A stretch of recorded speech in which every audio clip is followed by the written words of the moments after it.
What's up, historians? We're back after 2 needed weeks of break, and it finally happened. The economy discussion we've all been waiting for from Wizards of the Coast. Ladies and gentlemen, they finally had it. It's great news. They're finally going to talk about the economy and address some of the major issues we have. So let's get into it in this week's... what was that? What did you say? You say it's bad.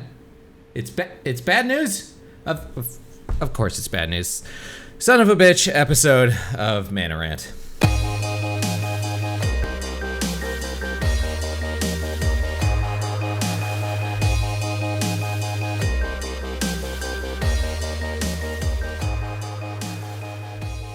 But first, I'm Hoshi, the elder millennial Highlander, and you are listening to the Mana Rant podcast, where I'm always joined by a man back from the dead, literally dug out of the gutter behind his local bar. It's my booze-brained co-host, Drunken Dork.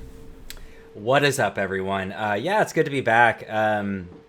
We took 2 weeks off, I think. Yeah. We were going to make this bi-weekly, but then... last week, Hoshi ended up going somewhere, but I was sick anyway. I was sick all last week. I still have a pretty bad cough now. So it's probably for the better that we took last week off. But did I stop drinking? Did I stop fucking just being a debaucherous human? Doubtful. No. Did not.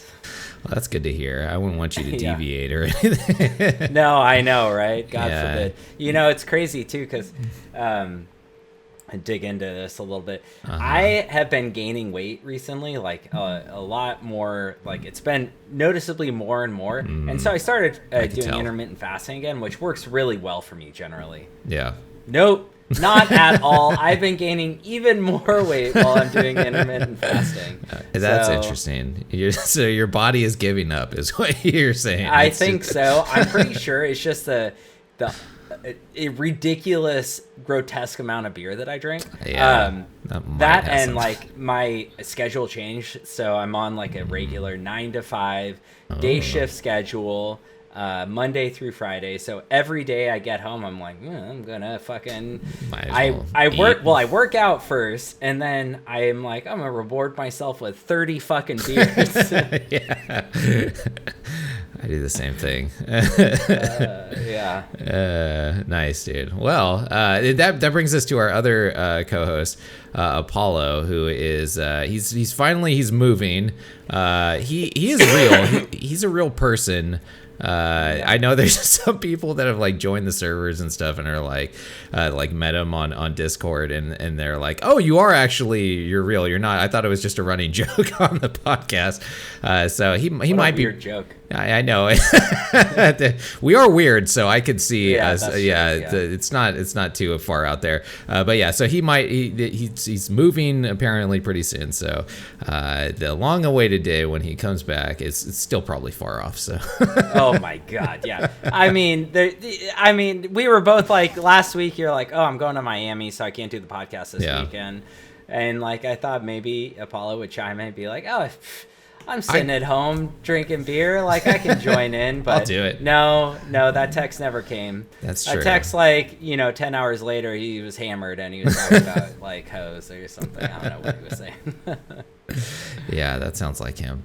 Anyways, welcome back to the show. Thank you for joining us. We're the Mana Dorks, and this is the Mana Rant podcast where we talk about everything in Magic the Gathering, but mainly focus on historic and whatever other weird, crazy shit is going on with Arena recently, which has been a lot in the last couple weeks, I guess. So our show moves through the segments of Magic, and we have a whole bunch of fun stuff in every single phase. So let's just hop into it with the first phase that we got, which is our Untap phase. Untap. And Untap is where we untap some drinks that we are going to be enjoying during the show like true blue professionals that we are. So, Drunken, what are you drinking tonight? Well, like my name says, Drunken Dork, I am drinking true. Some beer from my kegerator. I got a coconut porter like I'm always drinking. I've had these kegs for actually a while, considering that every keg I have is really good. Yeah. I am shocked that I haven't tapped out. Maybe it's because I'm drinking them all evenly, and in reality, I'm drinking more than normal because I have 15 gallons of beer in there, or I started with 15 gallons. So, who knows? When one taps out, I'm pretty sure they're all going to tap out right about then. So let's talk about your gnarly kombucha. Did that whole thing just explode off? Shit. Yeah. It just blew the top off of it, dude. Nice. Holy crap. Whoa. I mean, it usually pops off pretty hard. I don't know where that thing went. Just shot through the ceiling. Good thing it didn't hit your monitor. I know. Damn.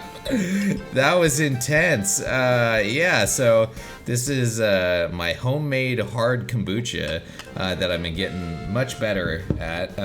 Been upping up my production and scale and testing a whole bunch of flavors. This one is a new favorite. I think I'm going to keep this one in the rotation. This is it's a hop forward citrus kombucha. So it's nice. It's lemons, oranges, and then like a citrusy type hops that I found, and What hop? Oh man, I can't remember the name of it. It's like these little pellets that I've got. I've never used hops before, so okay. They're pretty strong, man. I just was like, I'll throw a handful of these in here and see how it goes. And do you put them in like cheesecloth or something and then pull the cheesecloth out? No, I didn't. I just threw them straight in there and then I just strained it afterwards. Oh, okay. So I did like a couple strains. I did like a rough strain where I got the main stuff out, like all the, because I take like real fruit and throw it all in there. And so I strain all that out, and then I did another little fine strain afterwards. And man, it's awesome, dude. Very hop forward, but like citrusy, refreshing. Love it. You've kind of encouraged me to start making beer again. It's been like 6 years, I think, since the last time I made. I used to make it regularly, and I did it for about 8 years. I made beer, and I just stopped because of my living situation. Just like I didn't have enough room, but I still have almost all my equipment that I had before. And now we're only doing the podcast every other week. It seems like it's a better time than ever. Dude, it's fun. It's fun. Brewing is fun. Yeah, I don't know how different kombucha and brewing kombucha and brewing beer are, but yeah, I'm assuming brewing beer probably takes a little longer. Maybe. I think since I'm doing hard kombucha, normal kombucha is pretty quick, but I have to do like a third basically fermentation process with the way that I do it. So it probably is comparable to what making beer is, because it's kind of like most of the methods that I use are just from beer brewers, because there's not a lot of documentation out there on hard kombucha, or at least any good documentation. So I read a lot of what beer guys do. So anyways, so cool. Cheers, Drunken Dork. Cheers, everybody out there. And with that, let's move into our upkeep phase. Upkeep, get ya upkeep. Oh yeah. So upkeep is our Reddit rant, and Reddit rant is where we look to the internet for people bitching and ranting about Magic the Gathering, or in this case, the Magic the Gathering community on the internet. So this is a pretty fun one. Let's go to Facebook, where all the crazy people are, and this is the Magic the Gathering Arena MTG Facebook group. And so this is Miles McLeod. I don't know. We know I can't read. So since I can't read, we'll have our robot read this for us. So, robot, what does Miles have to say today? Hello all. I was wondering if there were any MTG groups that are fun to be a part of. Every single one I've been to can't handle sarcasm and irony, so I end up getting kicked out and gatekeeped. Laugh out loud. I understand this is just an arena group, but I'm asking the hive mind if there are any more fun groups I would enjoy a lot more. Thanks. I run green-white enchantments on arena. Peace sign emoji. Edit. Sorry for asking. Skull emoji. Skull emoji. Skull emoji. Skull emoji. Yeah, so what do you think about Miles' attempt to find a Facebook community that will accept his his brand of Magic commentary? I mean, You know, the funny thing about like when people their interpretations of themselves, especially, is that there's like a complete lack of like understanding of what proper communication is, right? I think sarcasm and irony are great, but like sarcasm and irony in like certain tones or inflections can mean something completely different, and I think that's where like things get lost in people. So who knows, maybe Miles Mikulo is you know, maybe he is just a cool fucking dude that's like very funny, like sarcastic and ironic, and he's just playing with a bunch of grumpy ass Magic nerds. That is possible. Yeah, that's very possible. Or you know, he just fucking doesn't understand communication well, and what he thinks is ironic and sarcastic is actually just him being an asshole. Yeah, maybe. Yeah, it's hard to properly convey sarcasm and irony in text form, you know. It's really hard. Unless you are a very skilled writer, it's difficult to do that properly. And if you don't, right, like that's why I hate like having like trying to do that kind of stuff in text. But it seems from the comments and based on his edit, sorry for asking, all the skull emojis afterwards, that all of the comments have been negative about this. Everyone is basically like, oh, you're an asshole, so now you're asking what group can you go be an asshole. And even like the moderator was like, you've been here for less than a day and you already making preparations to exit. Thanks for giving me a heads up to watch out for you. So. Yeah. Although Onik is slick plan is a fucking cocksucker. That guy could go suck his own dick. You know, like I've had back and forth with him. You know, and, a lot of people have. Yeah. Yeah, and he's a fucking idiot. So. That means nothing. Yeah, there's some pretty funny ones in here, but basically, yeah. Everyone was like, dude, you're just here to shake shit up is what it sounds like, which is fun. Well, who cares? Yes. Yeah. Bring it. I like it. Shake it up, man. Yeah. Sometimes you need to read like a funny ass sarcastic comment, you know? The thing is, like, everyone just gets so up in arms about like the smallest things. Bunch of fucking babies out there. It's a form about a fucking children's card game. Relax a little bit, you know. Yeah, like it's not the end of the world if somebody's you know, like pissed about it or like has something funny to say. So I don't know. Anyways, I thought that was a pretty funny one. More so from the comments. I was like, when I read it, I was like, ooh, people are not gonna. Before I even got to the comments, I was like, people are not gonna like this. I have a bad feeling. Anyways, if you guys find a Reddit rant out there that you think would be you know, a good one, send it on our way. And with that, we will move into our draw phase. Let's draw. And draw is just where we talk about hey, what we've been playing on Arena or whatever recently in Magic. So Drunken, you've been playing any Magic? Oh yeah, I have. I play every single day almost. Oh, nice. I just want to, so is it, I'm probably saying his name wrong. Miles Mikulo. Okay. And so is like a butthole? Miles McButthole. What? Where did you get that? All right, so it's spelled differently, but if you say it culo, have you ever heard anyone say in Spanish a culo, you know? No, is that butthole in Spanish? Yeah, it's butthole. I'm pretty sure. Yeah. Of course. Let's look this up right now on the fly. Oh, Spanish butthole. Do you just have butthole like memorized in every like language? Is that it? That's like the Yeah, they like Chinese, Japanese, German. Agujero de culo. Yeah. Is it? Yeah. All right. So I just had to make that. Okay. So his name is McButthole. Yeah, that's McButthole. Appropriate. Oh man, where's Chicavio when we need him? I know, right? So yeah. Okay, back to Magic. What were you playing? Yeah. What have I been playing? I've been playing. So I want to speak to Jared if you're watching still. I know we're off for 2 weeks. We still have a podcast. Yeah. Sometimes. I've been talking a lot about not Enchantress, auras. Yeah.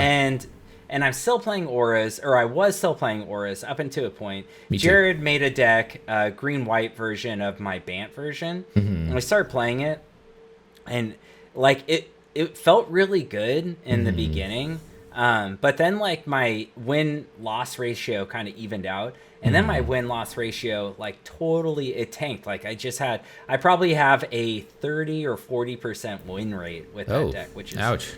Yeah, which is really bad. So I cut off auras and I went back to beloved enchantments, and oh boy, I love that deck. It has been climbing up the ladder for me. I've been winning a lot of games. My win rate on that deck still, with however many games I have in my pocket with it, probably like 100 plus, is still like hovering around 60% plus. So it's a solid deck. I fucking love that deck, man. Nice, dude. Yeah, that sounds fun. What about you?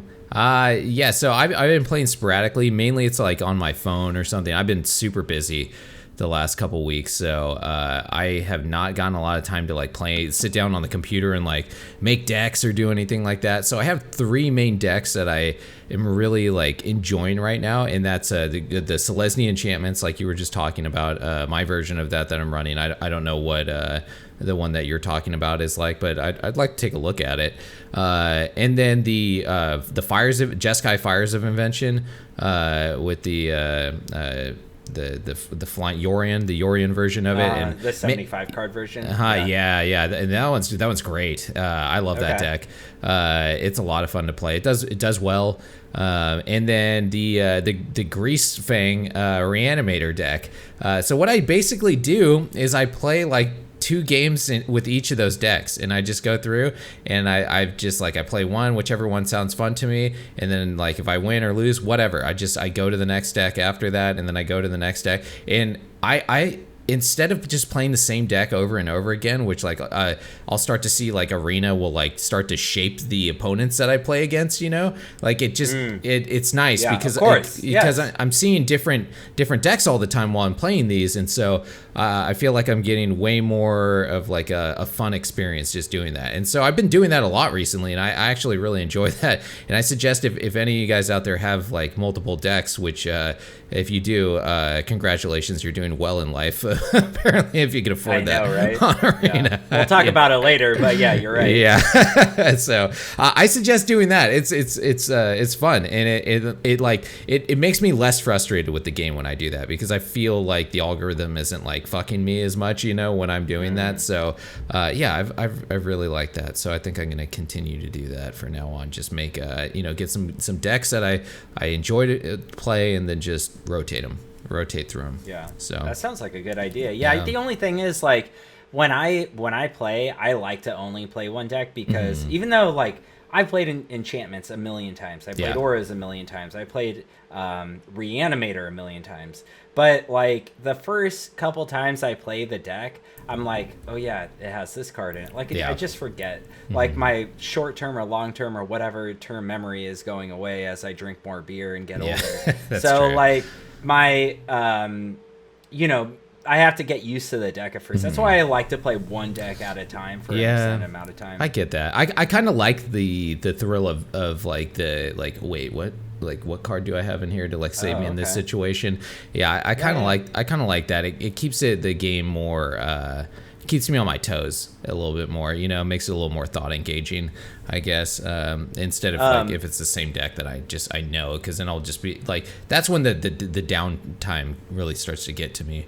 I'm like, come on. I know exactly what I'm going to do next turn. Just pass it on. Yeah. So I wanted to mention this real quick. Yeah. When I typed in Spanish butthole into Google, we're back to this. Of course. I didn't look below just Google gives you the Google Translate like right away. And right below that, there's like, usually when you type something into Google, it has like the whatever first article on top, then maybe some images, and then some articles underneath it. Sure. And so it has the Google Translate, and then it has a couple images. And I want to talk about these images real quick. I really wish I could share my screen, but if you're listening, I guess it doesn't matter. So if you type in Spanish butthole into Google, it gives you, the first picture is a princess. The second picture, I think, might also be a princess. And then the third picture is an emo girl. And then it's just like some fucking randy ass dad. Like, fuck, I don't know what the hell is going on. What any of these have to do with Spanish butthole. But I just want to say that real quick. Okay. Yeah. All right. Let's move on. Good to know. Apparently, there's Spanish buttholes and princesses are synonymous. Okay. Well, we know what you're going to be doing for the rest of the night after the podcast is some internet investigating, huh? Well, absolutely. With that, let's move into main phase 1. Main phase 1. All right, and so main phase 1 is where we are going to talk about the economy, or talk about what Wizards talked about the economy, which is holy shit. Drunken, let's first ask, did you watch the video? Because this was on the what was it, the MTG Weekly. They finally sat down and had a discussion that they've been promising us for, I mean, what feels like over a year now. Who knows how long it's actually been, but it's been a very long time where they keep saying like, oh, we owe you guys a discussion about the economy, we owe you guys, and then finally they did it finally. Did you watch the entire thing? It was like an hour or something long. Fuck no. I didn't even watch 5 seconds of this. I knew, like, an hour-long discussion. Yeah. I knew there were going to be people who, they want you to read their articles or watch their videos that would do breakdowns of this. Yeah. And so I'm just going to implicitly trust these journalists, in quotations, to give me the factual information on a semi-bias, level. Mm-hmm. And so no, I did not watch it. I read articles, though. I know what's going on, I think. Yeah, same here. I actually did attempt to watch it. So I watched about, I think, like 15, maybe 20 minutes of it. And I couldn't fucking do it anymore, man. It was so painful to watch. That's rough. Because it was such like, it was, the tone was so like corporate fluffery. And like, these are what our intentions are when we're doing stuff, it's like when we're making this thing, this is what we're trying to think of the experience for the player. And it was so much jerking off, dude. Like, we don't care about that. What we want to know, the economy is shit, and what we want to know is how are you going to make it better. And they fucking danced around that, like getting to the point of everything so much that I couldn't fucking take it anymore. Yeah. So yeah, I did the exact same thing you did. I was like, I'll just read every article and stuff that comes out. I'd rather do that. And I started reading their thing too, and theirs was also like, of course, it was just full of fluff mainly. So yes. So what's the first? I mean, it was an hour and 5 minutes. Yeah. Which the whole thing probably could have been 10 minutes or less, I'm sure. Right. Absolutely. Yeah. But and then exactly what you said. Yeah. Fluff. And so, they even talked about how their silence maybe made things worse. Yeah, no shit. Maybe mention something. Yeah, like how fucking hard has it been for a year to be like, yeah, we understand that you guys are upset and that we're at least trying to make it better or something, right? That's basically that's the gist of what they said when they're like, we're not going to, but we're trying. Yeah. They could have said that a long fucking time ago. Anyways, so what's the first thing that you want to get into with this? The breakdown. There's a few breakdowns on this thing. So I'm gonna mention we're on wargamer.com, and this guy wrote this article about it. So I'll play it up here. Yeah, I'll show it. So we'll just start with where this starts really. And the first thing, there we go. The first of these tweaks to the MTG Arena economy is the introduction of a Mythic booster pack costing 1,300 gold. Compared to the 1,000 gold, that 300 extra gold will let's see. These packs will also contain a hard to obtain mythic rare card or wild card. So that's the thing. With every one of these packs, you'll get a hard to obtain mythic or rare wild card. Yeah. I don't know what that means with hard to obtain rare wild card. Like what? No, I thought rare, you get a rare in every pack, right? Like, so I think what this means is you actually get like a rare wild card. So like to yeah. Okay, I gotcha. Something that you can use to actually make.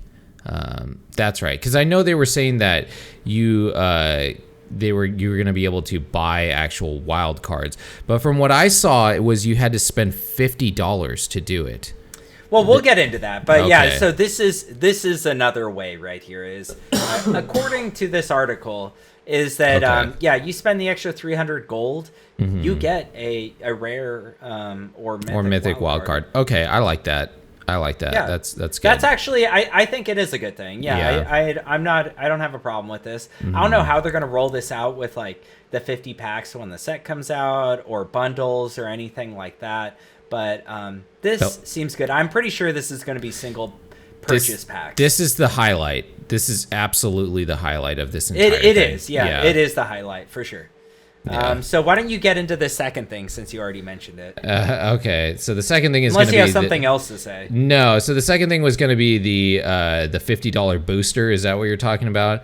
Yep. Yeah. Okay. So let's see. And another main addition to the MTG Arena arrives with the Streets of New Capnia release, which comes out on the 8th, and there will be a wildcard bundle with 12 rares and 4 mythic rare wildcards available for those willing to cough up $50. So you can get 12 rare and 4 mythics for $50, which I feel like for $50... you get way more cards, right? Like you get way more, like if you do the $50 like pre-release thing, you get 50 packs, right? You're going to probably get more than 4 mythics in that, I would say. Well, but so they're not going to be wild cards, but then you build up your wild card stack at that time when you open all those packs as well. So I feel like this is a real shit deal. I saw some people did like some cost analysis on this, and that it's saying pretty much the same thing. Like if you were to actually just buy packs and then do this, it's like there's almost no difference.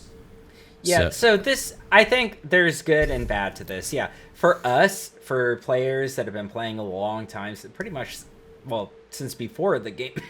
Hold on, sorry. No, it's all right. Oh, let me finish my other thought on that. I saw other people talk about how this is good for whales, basically, because once you get near the end of trying to close out a set, the wild cards become way more important in that you're not getting those like gems or whatever anymore that are pretty much garbage at that point. So this will stop like the most like round number that I saw is usually like people like content creators and stuff that need to get the entire set right when it comes out will end up spending around $300 on every set to be able to get all the wild cards that they need or everything to like pad out the set. And so this will take their cost down maybe like $50. But this is mainly only going to help whales. People trying to fill out the entire set. Other than that, this is probably not something that should be advised for like the normal consumer to purchase into. You're better off just buying packs at this point. I mean, so I look at this too. You're right. I completely agree. Whales like collectors, even though it's a fucking digital product, whatever. Sure. So like, yeah, it's good for them if, you know, it'll help them save money, I think, in the end. Because you're right. After a while, you know, when you're just buying packs and you're just getting gems and shit, it doesn't like, you're just wasting money at that point. I think I think this is going to be good for them. And I also think it's going to be good for a new player who wants to be competitive. Like one pack of this, along with all the intro stuff you get, will actually buy you will make you a pretty good deck. I think out the gate, you know, 12 rare wild cards. You can have a 2-color deck. You can make 8 lands there. That's really valuable for like being a newcomer. And then 4 other cards on top of the rare wild cards that they start you off with. This will be like the perfect intro cost to just getting into the game if you want to play competitively.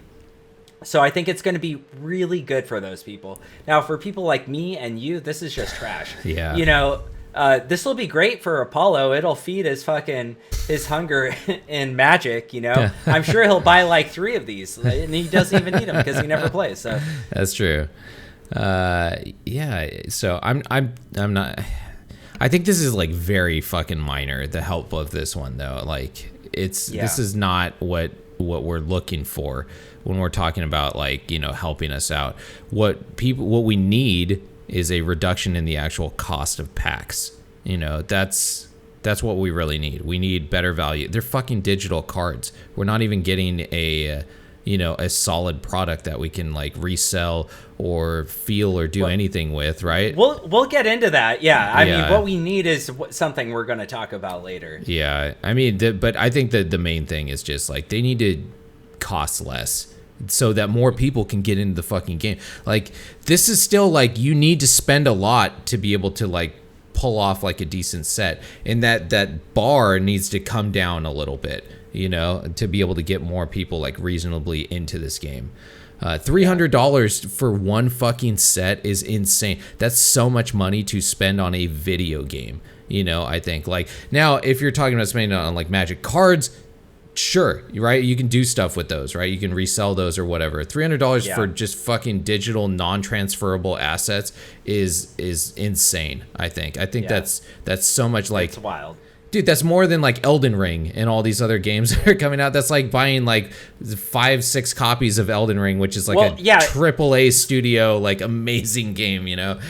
So one set of these of Magic, if it truly costs $300 to get all the cards from one set, you can buy an Xbox Series S and get 3 months free of Xbox Game Pass. So that's 3 months of free video games that you get for $300 plus a console that you could just sell if you don't like it, you know. You could play 3 months of fucking Game Pass, which is an incredible value. And then like when you're done with it, sell the console, and like you could still sell that thing for probably $250. And and you know, it's you're right. It's crazy. Let's move into this. Let's move into this last little portion. I think. Sure. This last one's.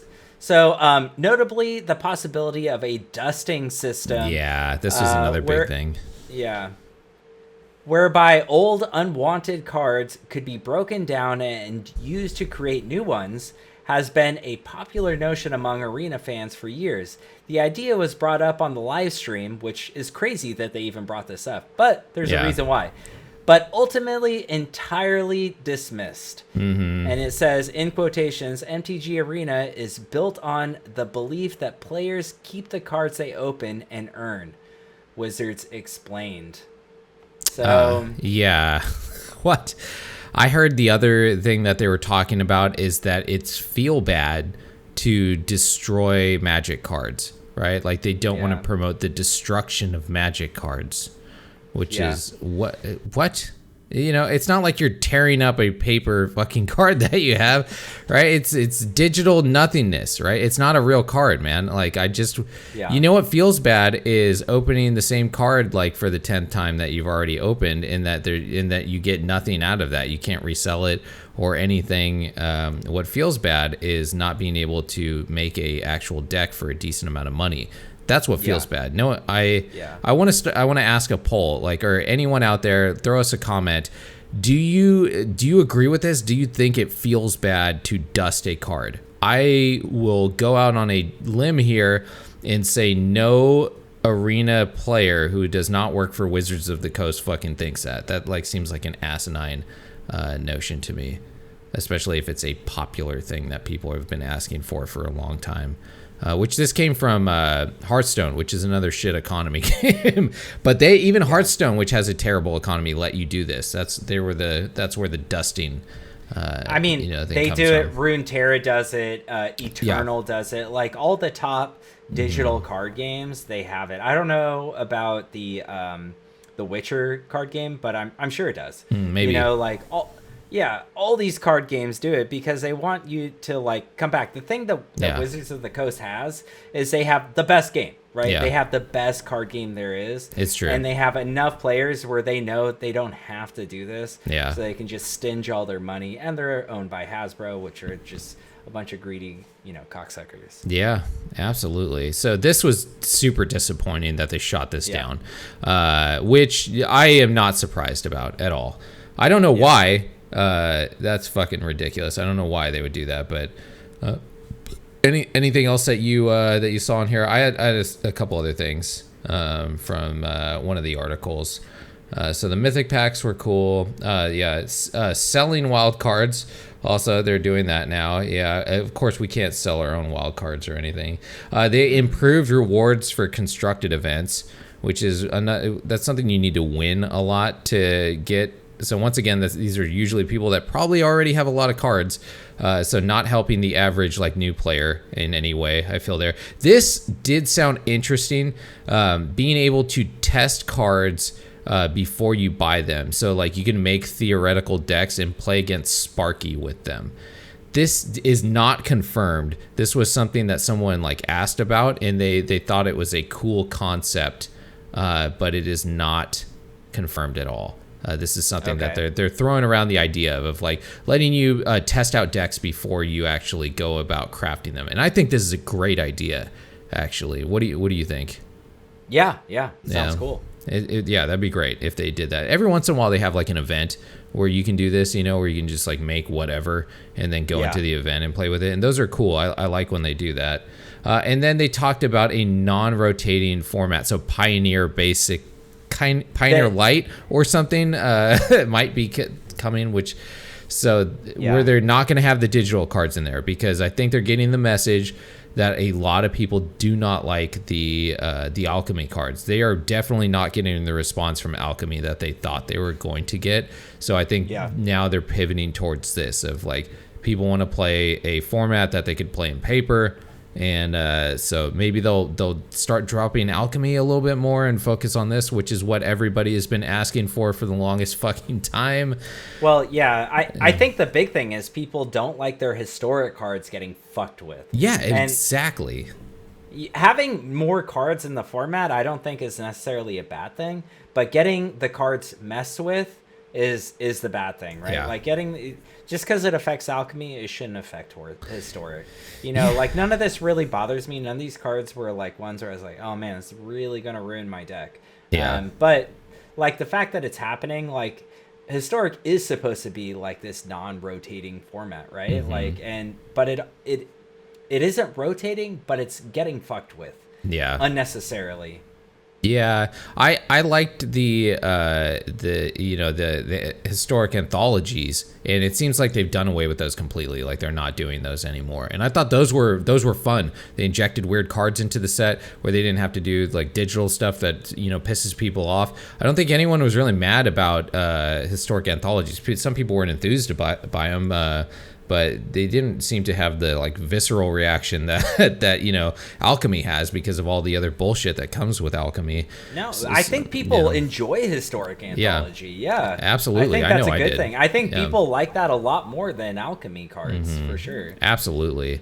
But Wizards is just like they get an idea and they're like, listen, people who actually play the game, fuck off. We don't care what you think. We're going to do what we... Yourself. Yeah. We know what's best for you, all right? Yeah. Shut up and you know what you like. You don't know what you like. Exactly. Shut up and take your medicine, all right? This is what... You guys like digital cards. Everyone else likes digital cards. You're going to take it. You're going to take it.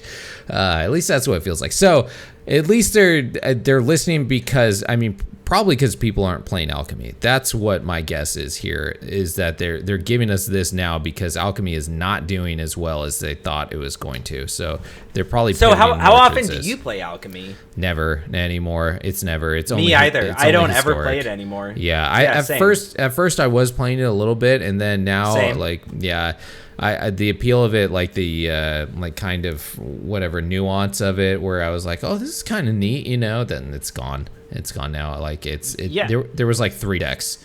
That's the thing. Yeah. It's just like standard. It's just more powerful standard. It's not like a weaker historic or a weaker pioneer. It's just a stronger standard. Like standard is exactly that. Like a good standard has 5 decks. Most standards have 3 decks, and that's exactly what it is. It has 3 decks. You see the same 3 decks over and over. You want to try and do some crazy ass shit. It never works. And it's not like historic, where historic, I can make a viable zombie deck. I can do it and it'll win games. Like it won't win games like often, but it won't lose as often as it would in like an alchemy setting. You know what I mean? Yeah, so, absolutely. Yeah. So overall, those were the main points, I think. And unless we missed something, let us know. But I think we kind of touched on most of the things here, which is, I'm surprised we even got this. I'm surprised they ever did this. I think I think the guy that mentioned that they owed us a economy thing, like he's kind of, maybe he probably got a talking to after that. They're like, probably like, what the fuck? Why would you tell them that? Like, we weren't gonna he probably got a pat on the back, like, yeah, you're right, man. You did the good thing. You fooled all these fuking idiot Magic players into like us being empathetic and sympathetic to their needs. You know, this was not. From everything that I've heard from all the sources that watch this, no one was like, yeah, awesome, yeah, this is exactly what we wanted. Great, everything is fixed now. Thank you. You know, I mean, transparency. In the end, transparency is better than anything. And even though this isn't them being completely transparent, not even close. They're at least giving us a little thing, like a little bit. Like, they may not be giving us the information we want, but they are giving us information. They're saying that they're not doing dusting. Like, they're basically saying that. Yeah, and absolutely. so I would expect for the foreseeable future, you're just wasting your fucking key types or your breath mentioning, you know, that you want dusting. You can keep doing it because they do say squeaky wheel gets the grease, right? It's true. But like, I don't think it's going to happen anytime soon, unfortunately. The squeakiest wheel that you can have at them, they don't give a shit about you talking to them, is money. If you stop buying Magic cards stop buying arena packs, then they listen, right? You stop playing Alchemy, they start moving away from Alchemy. You stop buying packs for things, and they will start listening. But that's it, and that is why I am 100% free to play right now. I'm not buying any more packs. I'm just kind of, I'm not going to stop playing. I still enjoy the game. I still enjoy playing, but I make enough money to buy packs and stuff. But it's just like, if I'm sitting here preaching about like, you got to do this or they're not going to listen, I feel like I need to cop up and actually do it and go free to play at this point, because they're just gonna continue to do whatever the fuck they want, be disgusting, unless we actually start taking away their funds. They need to see those numbers if they're going to ever make changes. And the fact that we can't even play each other brawl anymore basically is it's stupid. It's gotten worse. The client has actually gotten worse. The more money we put into it, it's gotten worse. So until they fix these these minor things, I'm not giving them any more money. Because you know what, I also have a feeling that Arena just might go away one day, right? It's going to go the way of like MTGO, where they probably won't like turn the servers off or whatever because it's making them money, but I feel like they're not going to put any effort into like making the client better. They're just going to try and squeeze whatever last money they can come out with until they get like a new client or something that they'll drop in front of us.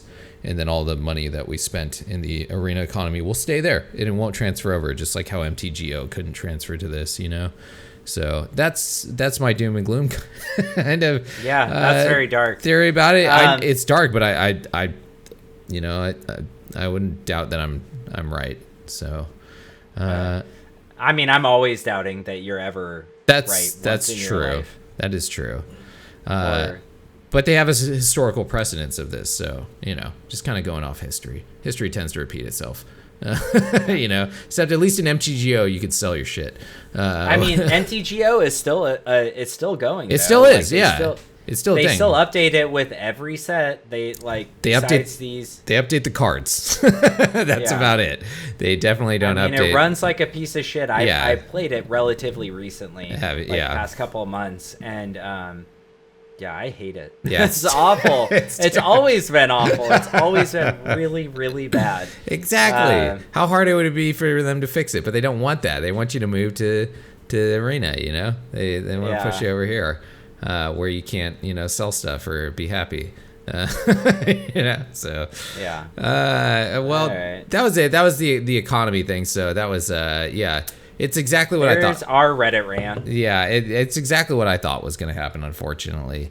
I'm sad that I was right about it. You know, I wanted to be proven wrong and that they were going to show a direction of trying to make the game more accessible for people that are not whales. But, you know, the whales have kept WOTC's, coffers full. So that's who they generally cater towards, or at least they have been in the recent years. So that trend continues. And with that, unless you got anything else, I think it's time to move into combat. No, I was changing screens and I went back to the Spanish butthole, so I'm going to just close this. Of course you did. Make sure I don't click on it again.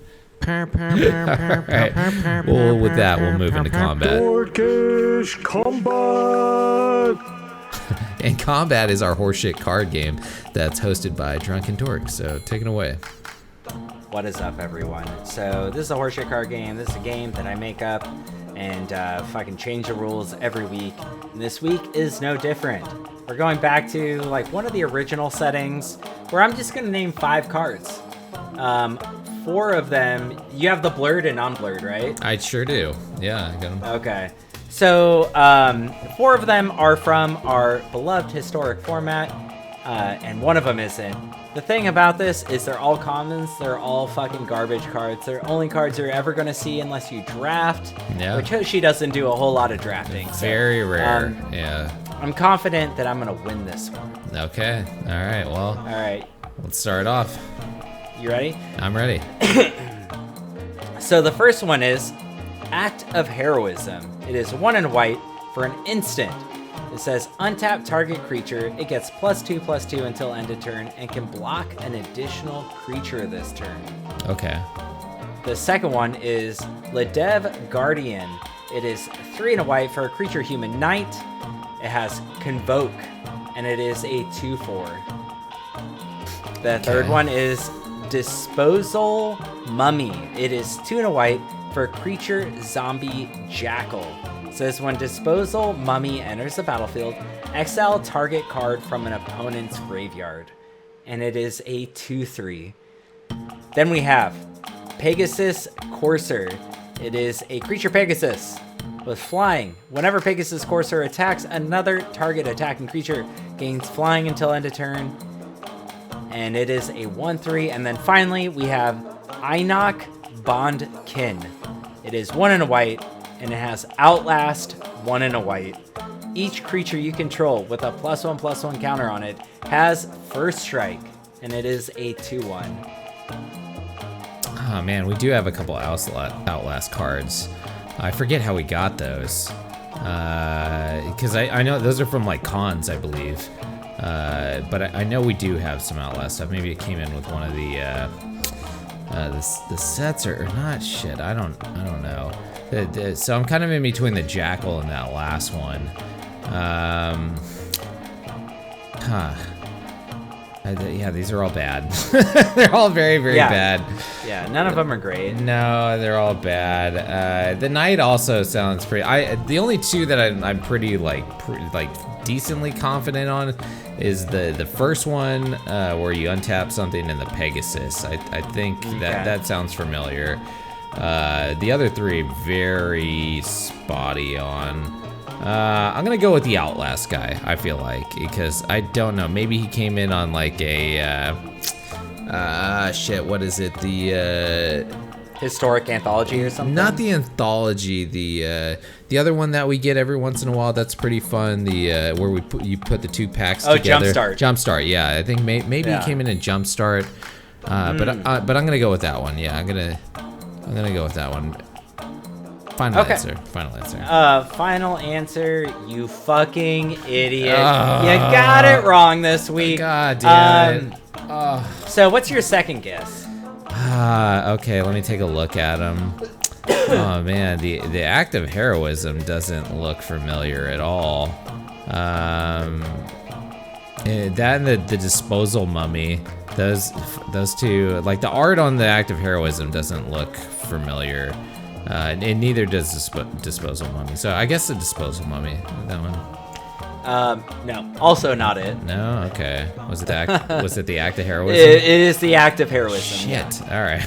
Yeah. Nice. I mean, that's not a terrible combat trick, I guess. +2. No, it's not. I think out of all the cards, it's one of the better ones. It is. You know? Yeah.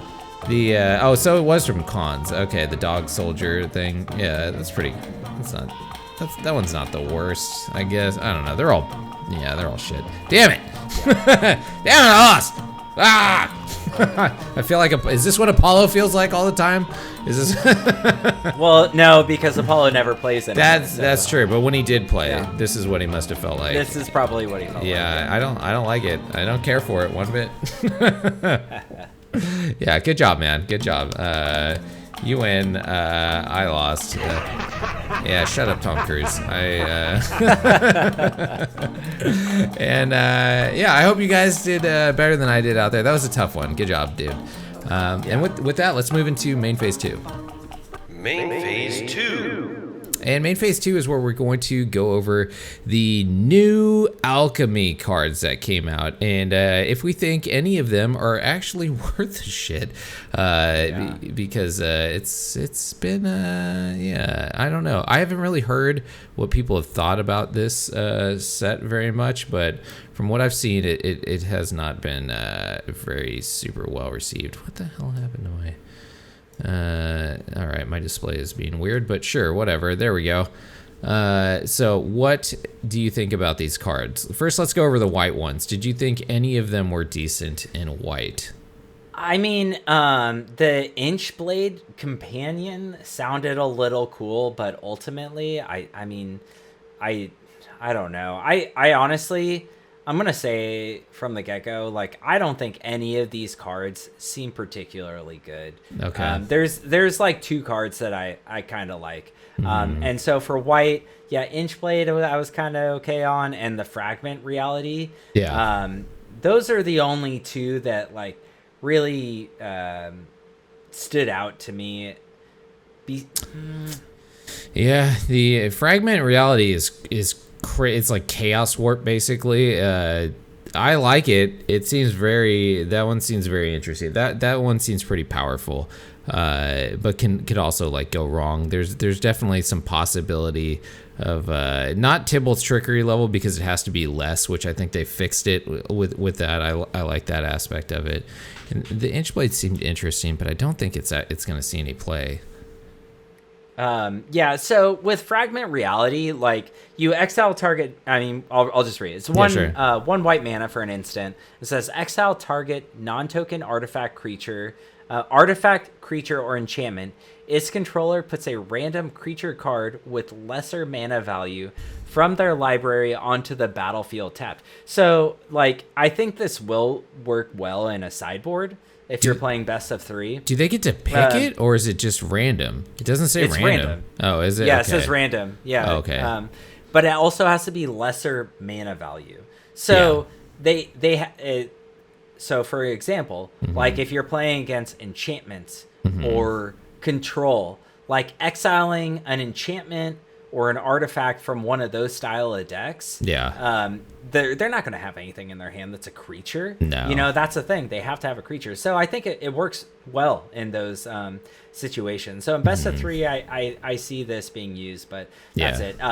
Inchblade Companion, I don't see it being used anywhere. I just like it a little bit. Yeah, because, it's cool. It seems like a commander card, a fun commander card, you know?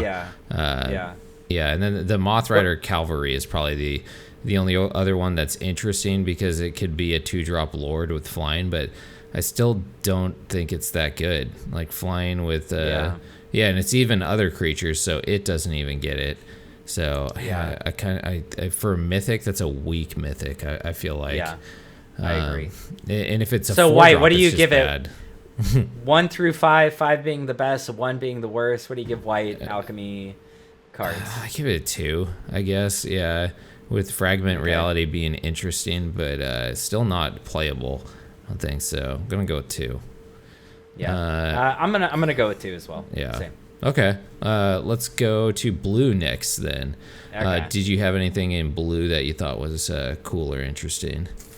Let's start with you. Did you have anything? So with this one, it's the mythic. The human ninja is pretty neat. It's this spell. It's a 4-drop. It's just like kind of the Moth Rider, where it's 2 colorless and 2 blue, but it can be cost for 2 less. In this case, if you don't have any instants or sorceries in your hand. It's a human ninja with flash, and so whenever he enters the battlefield, return a target instant or sorcery card from your graveyard to your hand. And then if he would die, you shuffle him back into your library. So I think that's pretty sweet. Being able to return sorcery or something from your graveyard.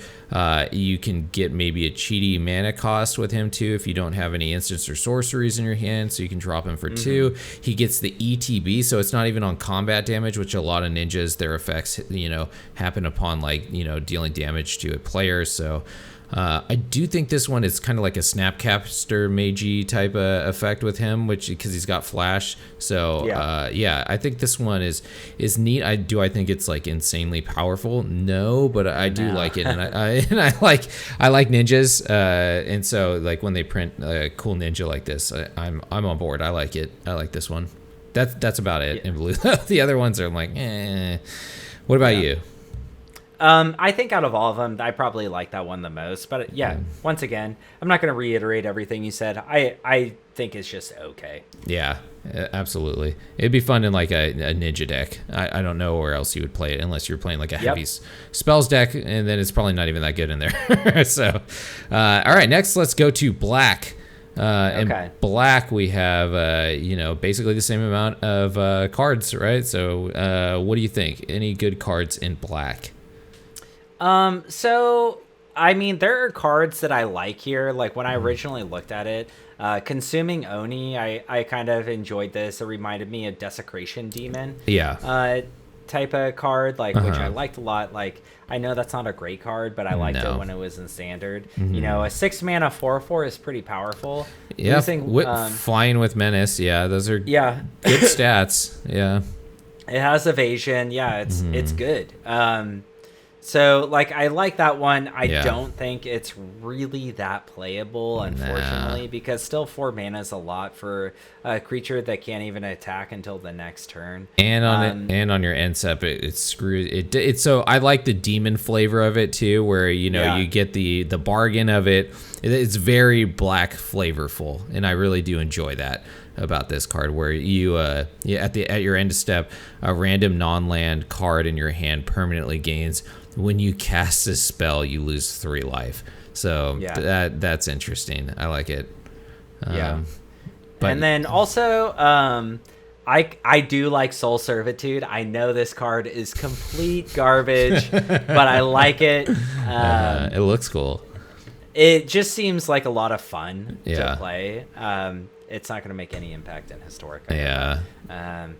And then finally, Painful Bond. I like that one too. I don't think it's great, but the fact that you draw 2 cards, then cards in your hand with mana value 3 or greater perpetually gain. When you cast a spell, you lose 1 life. So it's a 2 mana draw 2, and so in Historic, this has a lot of upside because 3 or greater, sure, there you do have, depending on what kind of deck you're playing, you do have quite a few cards that are 3 or greater in your deck. Or you could have a deck that has nothing that's 3 or greater, if you're playing Luris, right? So, I kind of like it. I think, that's a pretty powerful draw mechanic right there. And it's at instant speed. Yeah. Oh, that's true. That is interesting.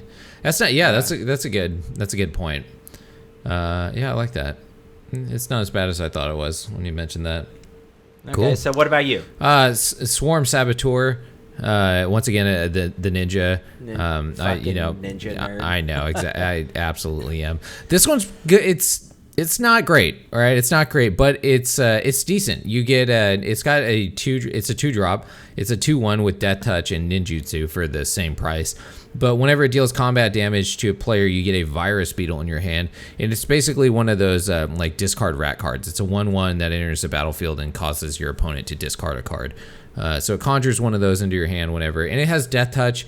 So people don't want to block death touch creatures, right? It's annoying.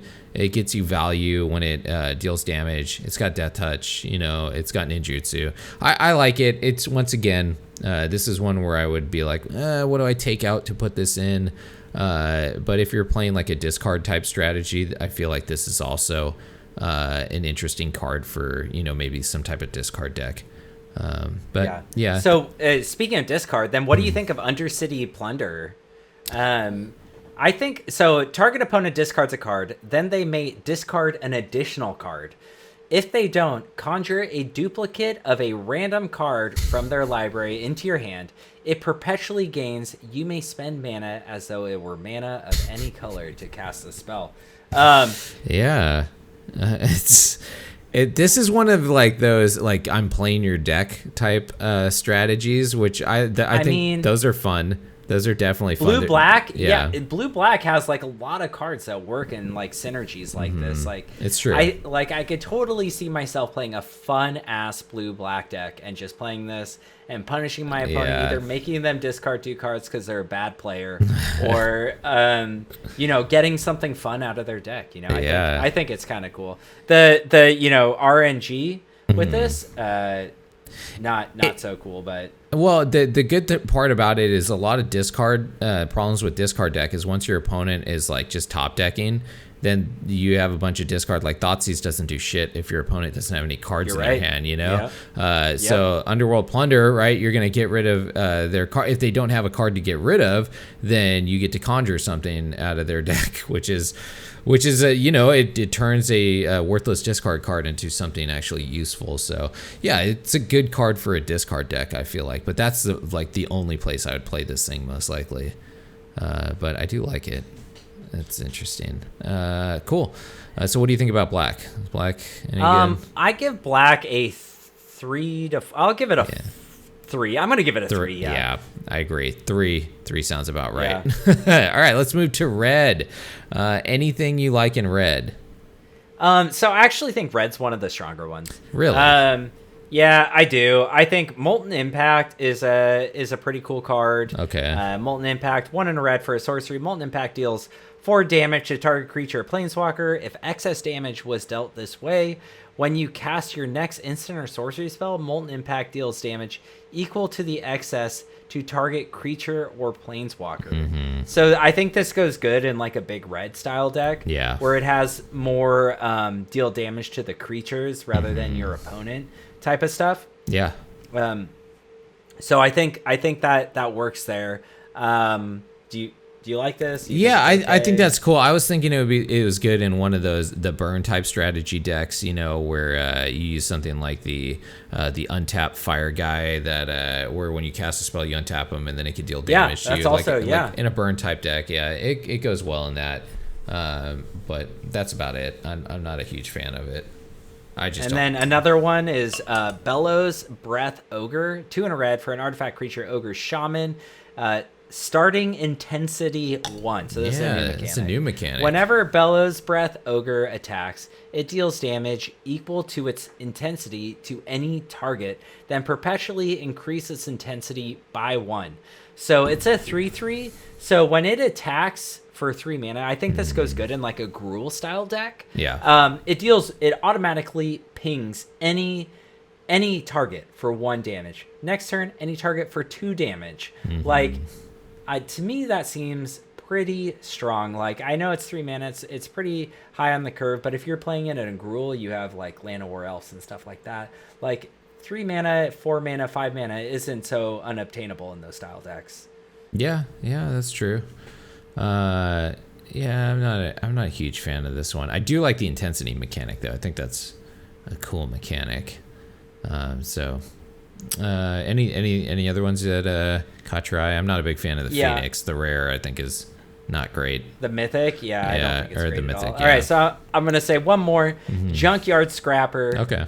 2 in a red for a creature goblin artificer. So whenever a non-token artifact enters the battlefield under your control, exile a random non-land artifact card with lesser mana value from your library. You may cast that card until the end of your next turn. So this fucking toolboxes shit out of your library. Yeah, this is interesting.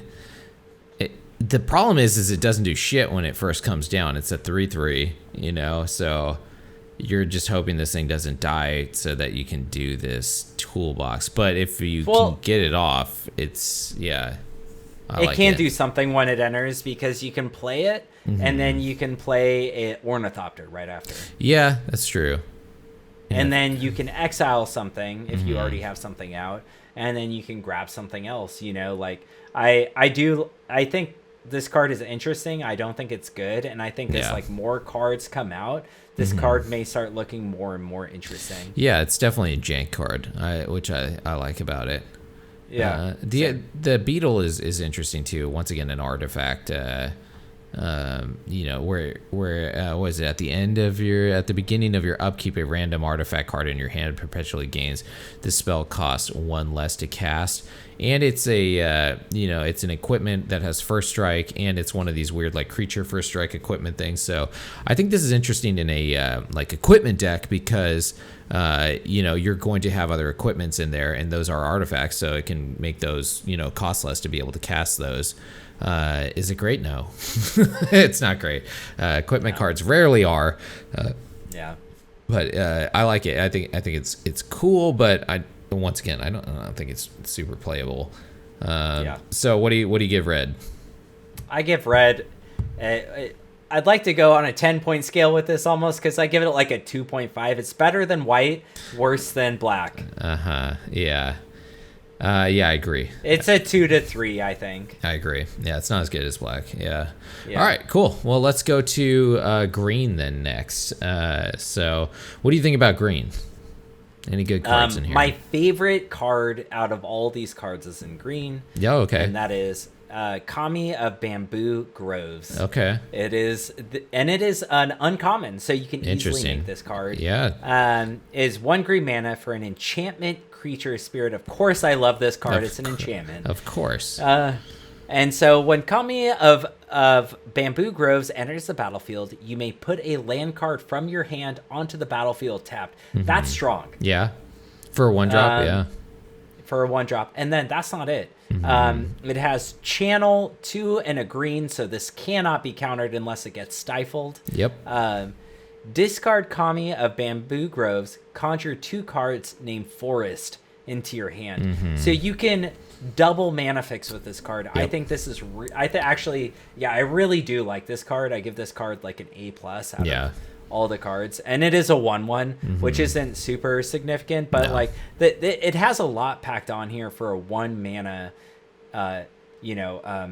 uncommon card. Yeah, it's true. There's other cards that have this effect that we have in Arena, where there's like a sloth or something that we have. It's like a 0/4, and when it comes in, you can put a land card in your hand. But that thing sucks, because if you it's great to have in your opening hand to ramp you, but then after that, it's like a dead card. It doesn't really do anything unless you are trying to. I think it's a 0/3 with reach. 0/3 with reach. Yeah, so it's okay for like defense or something, but this has much better late game, I feel like, possibilities than that card does. Absolutely. And the synergy that it can have with enchantment decks is much better as well. So this is a much better card than that. Yeah, that's a good pick. I like that one. Anything else? There's one card in here I'm very curious. Like, do you like any of these green cards? I like a lot. I thought you would love. I like a lot of the green cards, actually. Okay, all right. The Chronicler of Worship, is that the one that you're talking about? Yep, that's the one I'm talking about. My brother just talked to me about this card today. He said he's been playing it in Shrines, and it's really good. He said it makes it. I believe it. He said it makes it a lot better. It's fun to play with, and I believe it. Yeah, I was looking at it too. I have not gotten a chance to actually make the Shrine deck yet, and to throw it in there, but I will, because I do like Shrines. I think they're fun. I think all the new Shrines that we got are garbage, and that they're not good. They're not playable in the shrine stack. There's way better shrines, but this is a great because it's mana ramp. It reduces the cost of shrines and it pulls one out of your library. It's good early drop that you can play that it has to be dealt with. I like it. I like this card. I think it's good. I think this is the best shrine card that we've gotten. That's not a shrine actually in the whole Kamigawa set. So this is probably, like my favorite card out of all of these so far. Okay, cool. I like it. The other... One other one. What about Runaway Growth? Runaway Growth is very interesting. I think the mana cost is too high on it, though. Okay. What do you think about it? Same. Like, I think it works in certain decks. Like, you can run green-white enchantments or maybe auras or something. And, and this will work because it is an aura. It is an aura, But so you're drawing off it. But it's a 4-mana aura. That's the problem. And auras usually don't need a shit ton of mana either, right? That is very true. Yeah. So, maybe not. What about Jukai Liberator? I love this card. The problem with this card is its lack of any type of combat ability. It's a 3/3, and that's it. Other than that, it's fucking great. Whenever it deals combat damage to a player, choose land or non-land and seek a permanent card from the chosen kind. Being able to draw a card, but then get a card that you need at that time, whether that be a land or a non-land, is, I think, very nice. It's always better to be able to choose what type of card you're going to draw. That helps out a lot, depending on the situation.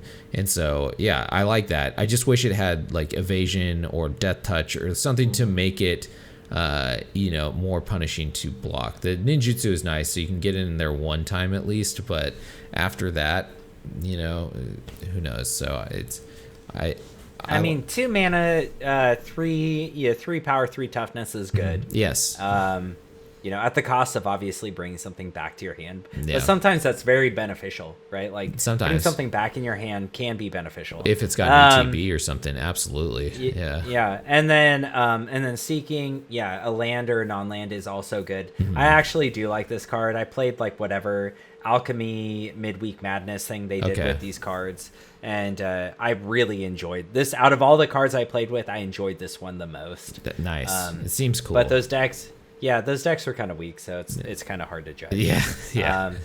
What about anything else? What about the mythic, man? The Forceful Cultivator. I'm very wishy-washy on this one. I'll read it and I'll be like, this is pretty good, and then I'll read it again and be like, I don't know, I don't like it. So I don't know. I'm kind of like, I'm very torn on this. Some aspects I think it's great, and then other ones I just like, I'm like, wait, this is a mythic? This doesn't feel like a mythic, right? Like, I don't know. Yeah. I do think this should have been a little more powerful. I think for 4 mana, it should have been and it's green, I think, and 2 green pips too. So I think this should have been a 4/4 that could have possibly been 2. Like, I do think that. Or at least a 2/4 or something, like giving it maybe a little bit more time. 4/2 or something. I feel like its stats needed to be buffed up a little bit, but absolutely. I do like the fact that if you got mana screwed, right, like, and you only had 2 lands, you could cast this thing for 2 and then put a basic land out of your library onto the battlefield, or maybe made it not a basic land, just like some other, like just a land, or maybe a specific like mountain, forest, something like that, right? So like if you're running a 3, 4, 5 color deck, absolutely. Yeah, exactly. Like, so they could have. This needs a little bit more, I feel like, for what it is, and it's very close to being a good card. Because I keep looking at it and be like, oh, maybe no, no, maybe in like in a ramp deck or something. But if I'm playing a ramp deck, I'm probably gonna have a lot of lands in there, and I'm probably not gonna get its bonus out of there unless I just get boned. Maybe in a Gruul deck, right? Like, it might work well, or like black, red, green or something. But even then, like, it doesn't have death touch. If it was a 2/3 with death touch and reach, all right, if I had death touch and reach, then I would think this would be a pretty decent card. Like, I could totally see this being played. But like, yeah. So what do you think? What do you think about green?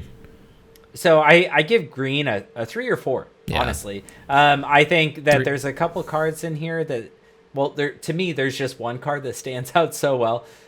I'm going to be realistic. I'm going to give it a 3. Okay. Yeah, I give it a 3. Yeah, I'm like 3.2 or something. you know, like, it's like I really like the like the card that you picked. I think that's a good playable card, and I think the Chronicler Worship is a really sweet card for Shrine specifically, and no other deck basically. You know. Yeah. And then the other ones are all kind of interesting, except for the one that has a stupid spell book. You know, I don't care about that one.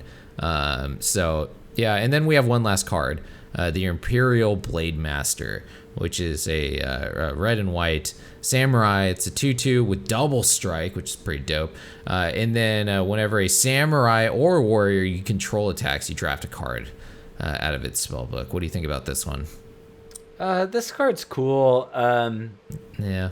I think it would have been better if it was like a 3/2 with haste. Yeah.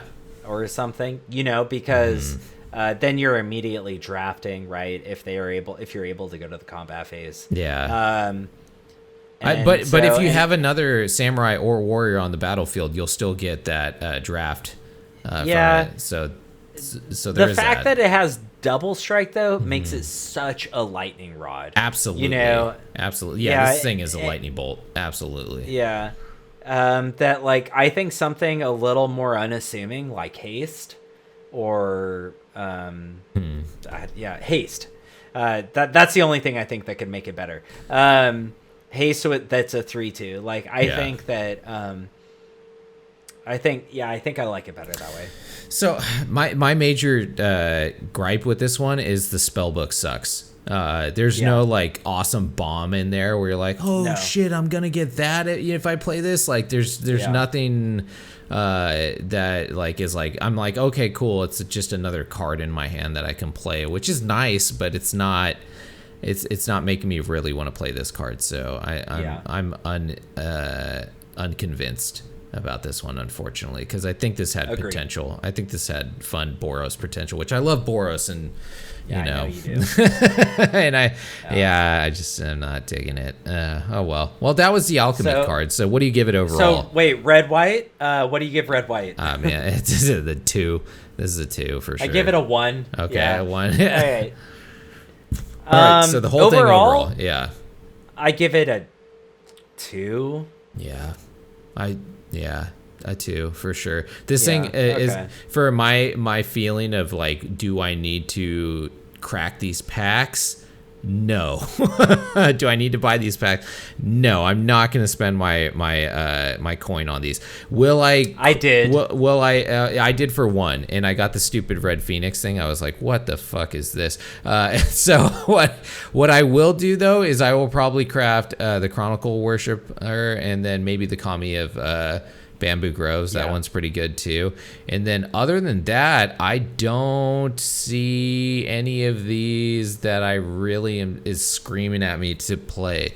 Like the Siphoner would be fun, but it's mythic, so fuck no. I'm not gonna craft a card that I think is kind of fun. That's a mythic like that. So yeah, 2. Solid 2.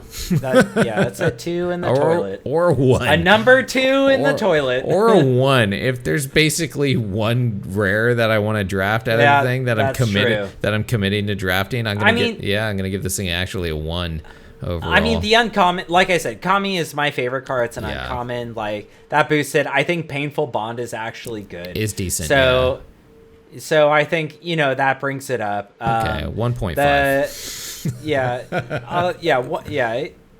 It's a number 2 in the toilet. A number 1.2 in the toilet. It's like when you're peeing and you fart and then you accidentally fart type of situation.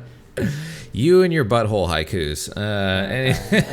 Anyways. You like that? Yeah, very impressive. I know. I'm so impressive. Well, with that, wordsmith over here. You sure are. You and Eminem. With that, we've been running a little long, so let's move into our end step. Yeah. End step. All right, so man, crazy week, crazy couple weeks for Magic. We got the Alchemy release. We got the the stupid economy thing, which was garbage. So, what have you been doing outside Magic? Anything crazy? No, not really. Been planning a lot of I have a lot of vacation coming up, where I'm going to be doing stuff. Yeah. May is going to be a very busy month for me. We're traveling. We're going to Amsterdam, so we plan that. Damn. Yeah. We're going to Portland twice, 2 weekends in a row. No, we're going to Portland. But yeah, I don't know. We're doing a lot of things. Anyway, yeah, so that's basically all I've been doing outside of Magic, and I'm excited. I'm excited to get the fuck out of Seattle for a little bit. Yeah. Nice, dude. Yeah. Well, that sounds fun, dude. Getting some traveling in. Yeah. I did the Miami thing, and that was fucking crazy. Miami is a shit show, dude. That place has so much goddamn money. I didn't know, oh yeah, just had we just Ferraris everywhere. Lamborghinis and Porsches were just fucking everywhere. Teslas were like the poor person car there that you saw. It was like, what the hell? Where am I? How is there so much fucking money? It's a nice place, but god damn, it is out of control. Just how much money was there.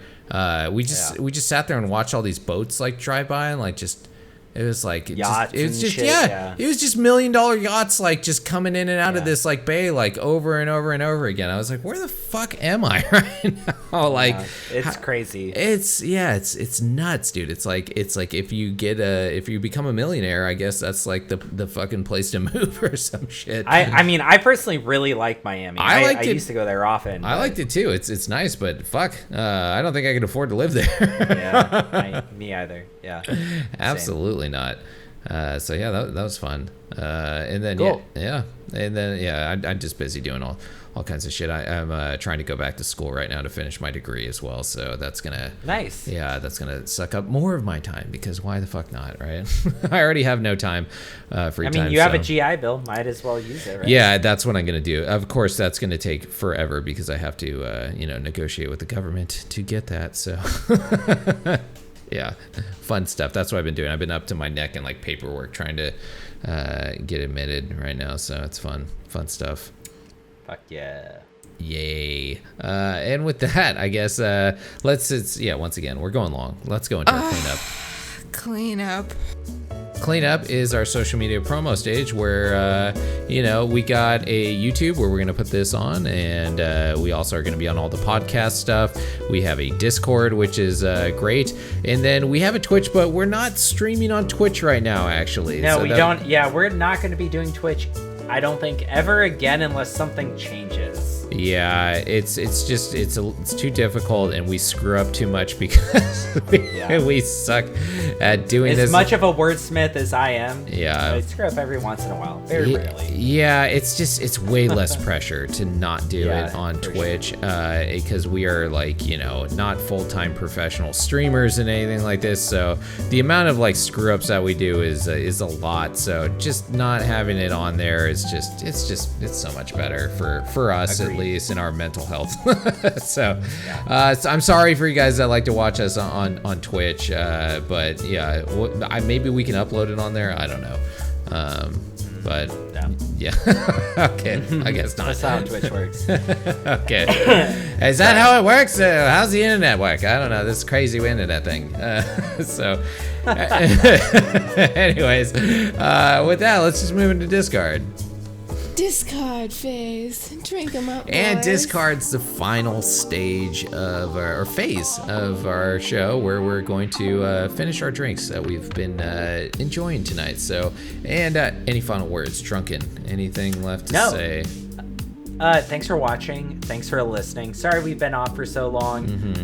We're definitely, it's still going to be regular. We're still going to be making the podcast. So please tune in every other week, and we will have some content for you.